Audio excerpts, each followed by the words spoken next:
ankle inversion, pails and rails from the standing position.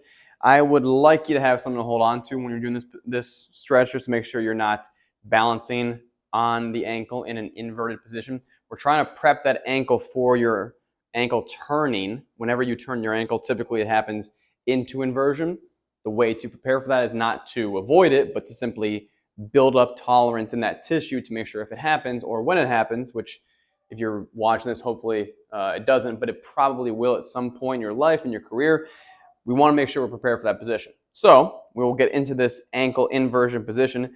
You'll notice that it mimics the inverted position of the ankle car. When we're doing that car, I simply get into that inversion. I then relax and put that outside of the foot down on the ground and allow myself to get a stretch on the outside of the ankle right here.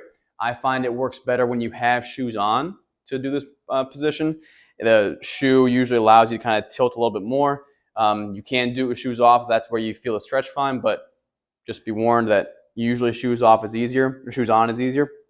The pails here, so after my 2-minute stretch before my pails and rails, is going to be a drive down into the ground. So pails contraction is trying to push the outside of my foot into the ground, squeeze in the outside of my ankle right here. My rails is then going to be trying to pull my foot up and in, and you can take your foot off the ground for this. Whatever helps you feel the contraction on the inside better for the rails.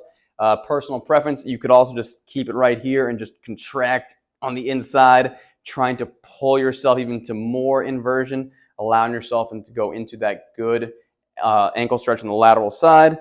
After 1 rep, you rest, you relax, then you repeat the same thing again. If it says 2 reps, just making sure that you're in a little bit deeper stretch and you're really able to push in each direction.